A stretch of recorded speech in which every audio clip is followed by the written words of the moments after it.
Good morning, students. Welcome in your science class. Today we will do a new chapter of your science subject, chapter number 9, the living organisms and their surroundings. जिंदा रहने वाले जो जीव होते हैं और उनके आसपास का जो वातावरण होता है. Paheli and Boojho went on vacation to many places of interest. Paheli और बूझो छुट्टियों के दौरान अपनी पसंदीदा जगहों पर गए. One such trip took them to the river Ganga in Rishikesh. जो उनका एक ट्रिप था वो था गंगा नदी जो कि ऋषिकेश में है, वो वहाँ गए घूमने. They climbed the mountains of the Himalayas. वो हिमालयस की जो चोटियाँ जो माउंटेन्स थे उन पे चढ़े. Where it was very cold, जहाँ पे बहुत ज़्यादा ठंड थी. They saw many kinds of trees on this mountains. वहाँ पर उन्होंने पहाड़ियों पर बहुत तरीके के ट्रीज़ देखे, अलग अलग तरह के, जैसे ओक्स, पाइन, देवदार्स. ये प्लांट, ये ट्रीज़ होते हैं, ठीक है, जो देखे गए माउंटेन्स पे. कहाँ पर? जब वो ऋषिकेश गए थे. Very different from the ones near their home on the plains. और ये जो ट्रीज़ से थे जो वो बिल्कुल ही अलग थे उन ट्रीज़ के मुकाबले जो उनके घर के आसपास प्लेन एरिया पे लगे थे. In yet another trip they travel to Rajasthan. अगला ट्रिप जो उनका था वो राजस्थान का था. And moved on camels. वो कैमल्स के ऊपर बैठकर गए. Through the hot deserts. क्योंकि जो राजस्थान होता है वहाँ पे जो रेत होती है और बहुत ही गर्म मारुथल है राजस्थान. हॉट डेजर्ट, वहाँ पे बहुत गर्म मारुथल है, जगह है जहाँ पे वो कैमल्स पे बैठकर गए. They collected different kind of cactus plant. Cactus एक प्लांट है जो गर्म जगहों पर होता है जैसे राजस्थान. वहाँ से उन्होंने अलग अलग तरीके के कैक्टस के प्लांट इस ट्रिप के दौरान इकट्ठे किए. Finally they went on a trip to Puri. Finally end में वो एक और ट्रिप उन्होंने ऑर्गेनाइज़ किया जो पुरी का था. एंड विजिटेड द सी बीच. और वहाँ पे वो समुंदर के किनारे जो समुंदर के आसपास बीच होते हैं वहाँ पे गए वो घूमने. Dotted with casuarina trees. इस नाम की ट्रीज़ हैं, कैस्योरेना ट्रीज़ थे वहाँ पे. While recollecting all the fun they that they had on these trips. कहते जब उन्होंने रिकलेक्ट किया सारा फ़न इन पूरी छुट्टियों के दौरान जिन जिन जगहों पर गए जो उन्होंने फ़न किया, ठीक है, ट्रिप के दौरान उनके दिमाग में एक बात आई. A thought struck them. All this places were so different from one another. ये सभी जगहें एक दूसरे से बहुत अलग थी. ऋषिकेश अलग था, ठीक है, राजस्थान अलग, फिर पूरी अलग. Some were cold, some were very hot and dry and some places so humid. कुछ जगहें तो ऐसी थी जो बहुत ठंडी थी, कुछ जगहें थी जो बहुत ज़्यादा गर्म थी, ड्राई थी, और कुछ में तो ह्यूमिडिटी थी, ठीक है. And yet all of them had many organisms of various kind. पर इन सभी जगहों पर जहाँ जहाँ वो गए, चाहे वो ठंडे इलाके थे, चाहे वो गर्म थे, चाहे ह्यूमिडिटी थी, हर जगह पर उन्हें कोई ना कोई जीव दिखाई दिए, कोई ना कोई लिविंग क्रिएचर्स, जिंदा रहने वाले प्राणी जो जीव थे वो दिखाई दिए, अलग अलग नस्ल के. They try to think of a place on the earth where there may not be any living creature. उन्होंने ये सोचने की कोशिश की कि अर्थ पे कोई ऐसी जगह है जहाँ पे किसी भी तरह का कोई भी जिंदा जीव ना हो. Boojho thought of places near his home.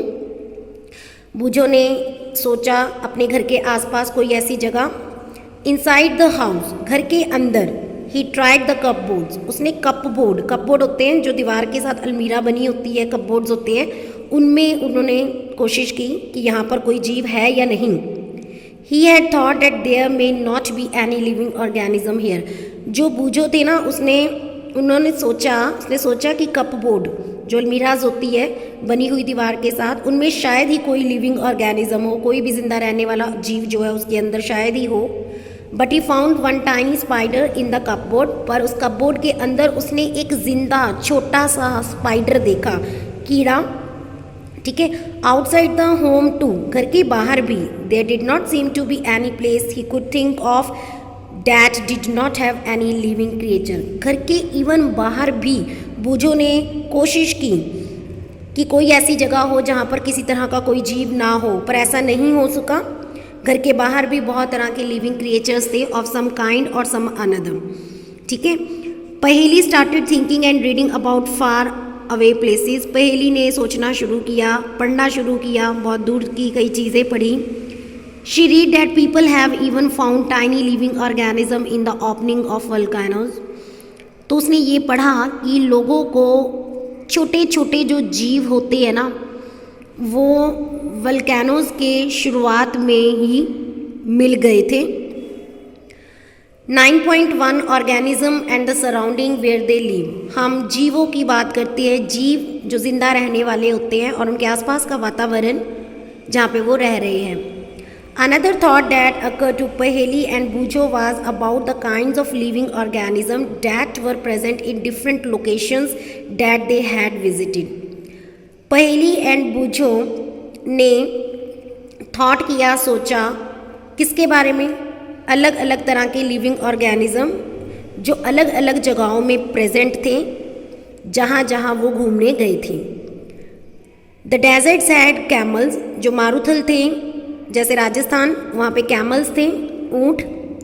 The mountains had gots, जो पहाड़ियाँ थी वहाँ पे गॉट थी, बकरी and yak. Puri had some other creatures, Puri में कुछ और तरीके के जीव थे जैसे crab on the beach and such a variety of fish being catched by the fisherman at the sea. Puri में आपके पास वहाँ पे देखा गया कि सी बीच थे जहाँ पे मछलियों की अलग अलग वैरायटीज़ थी, और जो मछुआरे होते थे, फिशरमैन, मछुआरे जो मछली पकड़ने का काम करते हैं, उन्होंने अलग अलग तरह की मछलियों को समुंदर में पकड़ा. And then there did seem to be some creatures like ants that were present in all this different locations. और कई उन्होंने कीड़ियाँ जो छोटी छोटी थी वो भी प्रेजेंट थी आसपास अलग अलग जगहों पर. The kinds of plants found in each of these regions were different from the plant of other region. एक जगह पे मिलने वाला जो प्लांट था ना, वो बिल्कुल ही अलग था किसी दूसरी जगह के प्लांट से. What about the surrounding? In these different regions, were they the same? तो कहते ये जीव जहाँ पर रहते हैं वहाँ का इन्वायरमेंट, उनका सराउंडिंग किस तरीके से एक दूसरे से अलग है. ठीक है, वर दे सेम, क्या वो सेम भी थे. सो आफ्टर डैट हम यहाँ पर इस चीज़ को समझने के लिए एक्टिविटी नंबर 1 को थोड़ा सा यहाँ पर पढ़ेंगे. कहते ये एक्टिविटी है animals, plants and other object found in different surroundings. यहाँ पे आपने देखना है कि फॉरेस्ट में आपको किस तरीके के प्लांट और किस तरीके के एनिमल्स मिलते हैं. माउंटेन्स में जैसे कि गॉट और ऑक था. नेक्स्ट डेजर्ट्स में किस तरीके के प्लांट्स और एनिमल्स, समुंदर में और किसी और जगह में. तो ये आपने थोड़ा सा एक्टिविटी कंप्लीट करनी है, अपने दिमाग में सोचना है, ठीक है, फिर कंप्लीट करनी है. So next one is 9.2 habitat and adaptation. Habitat जहाँ पे आपके पास जब आप किसी एक पर्टिकुलर जगह पर रहना शुरू कर देते हो वो आपका हैबिटेट बन जाता है, और किस तरीके से आप वहाँ पे अपने आप को अडेप्ट करवाते हो, किस तरीके से सर्वाइव करते हो, वो इसमें पढ़ेंगे. कहते did you find a large variety in them. अगर आप एक्टिविटी करते हो, आप देखते हो समुंदर के आसपास पहाड़ों में, और आप कह सकते हो रेगिस्तान जो होता है वहाँ पे अलग अलग तरह के प्लांट्स और एनिमल्स मिलते हैं. Look at what you have entered in the column for the desert and column for sea. Did you list a very different kind of organism. कहते जब आप ये एक्टिविटी करते हो तो आप देखते हो कि हर एक ऑर्गेनिज्म डिफरेंट है. इन द सी, समुंदर की बात करते हैं, plants and animals are surrounded by saline water. समुंदर के का जो पानी होता है ना वो सॉल्टी होता है, उसको सैलिन वाटर बोलते हैं, मतलब उसमें नमक होता है. तो वहाँ पे जो प्लांट्स और एनिमल्स होते हैं वो घिरे होते हैं एक सॉल्टी वाटर से. Most of them use the air dissolved in water. There is very little water available in the desert. जो डेजर्ट होते हैं, मारुथल होते हैं, वहाँ पे पानी की बहुत कमी होती है. It is a very hot in the day time and very cold at the night. दिन के समय में ऐसी जगहें बहुत गर्म होती है और रात के समय में ठंडी हो जाती है. The animals and plants of desert live on the desert soil. जो एनिमल्स और प्लांट्स होते हैं डेजर्ट, जो मारुथल में रहते हैं जहाँ पे रेत होती है, वो वहाँ की मिट्टी में सर्वाइव कर जाते हैं. And breathe air from the surrounding. और अपने आसपास के वातावरण से वो क्या करते हैं, सांस लेते हैं, हवा को लेते हैं, ऑक्सीजन को. The sea and the deserts are very different surrounding. समुंदर का और डेजर्ट का जो आसपास का वातावरण होता है बच्चे, वो बहुत डिफरेंट होता है.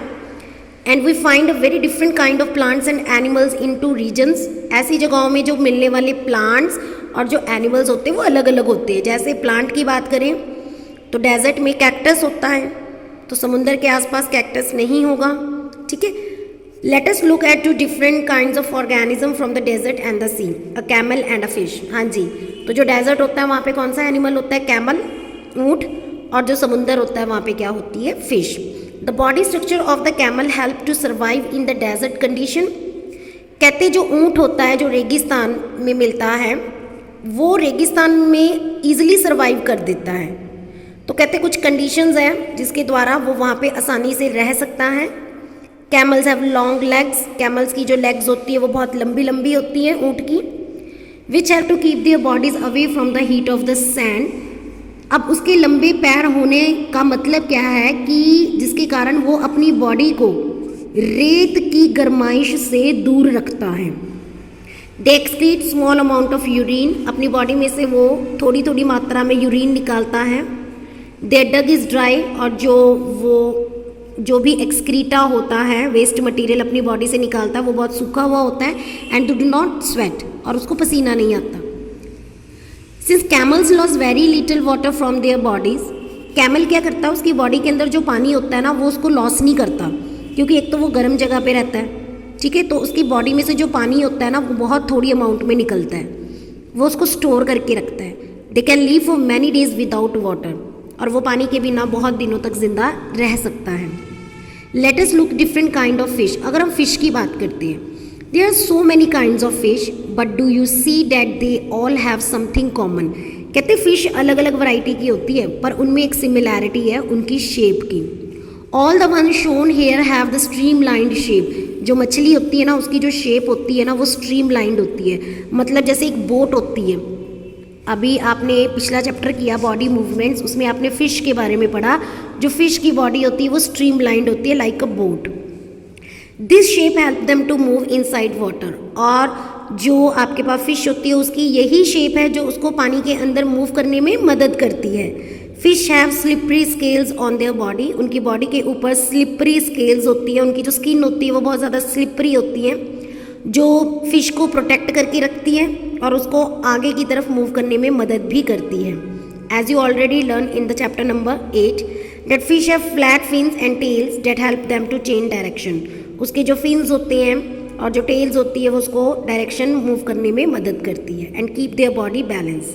सो gills present in fish, fish के अंदर जो गिल्स होते हैं, जैसे लंग्स होते हैं ह्यूमन पर्सन में, फिश में गिल्स होते हैं जो उनको पानी में सर्वाइव करने में और ऑक्सीजन को इनहेल करने में, ऑक्सीजन को लेने में मदद करते हैं, ठीक है। So we see that the features of fish help it to live inside water. तो फिश की यही क्वालिटी है, उसकी स्ट्रीम लाइंड शेप, उसके जो गिल्स होते हैं, उसके जो फिन्स है, जो टेल्स है, वो पानी के अंदर उनको सर्वाइव करने में मदद करती है। और जो कैमल होता है उसके पैर लंबे लंबे होते हैं, वो उनको चलने में, बॉडी को हीट से दूर रखने में, जो उनका फेस है वो रेत से दूर होता है तो उनकी बॉडी को गर्माइश नहीं मिल पाती है ईजिली। सो ये कुछ वैरायटीज़ हैं एनिमल्स और प्लांट्स की अर्थ पे, जिसके कारण वो ईजिली सर्वाइव कर देते हैं। तो इनका मतलब कि ऐसे एनिमल्स और ऐसे प्लांट में कुछ स्पेशल फीचर्स होते हैं जिनके कारण वो अपने आसपास के इन्वायरमेंट में ईजिली रह पाते हैं। The presence of the features और certain habit which enables a plant और animal to live in its surrounding is called adaptation. तो कहते हैं यही स्पेशल फीचर्स होते हैं किसी एनिमल्स, किसी प्लांट्स में, जो उनको एक जगह पे रहने के लिए, सर्वाइव करने में मदद करते हैं अपने आसपास के वातावरण में। उस प्रोसेस को, उस चीज़ को नाम दिया जाता है एडेप्टेशन।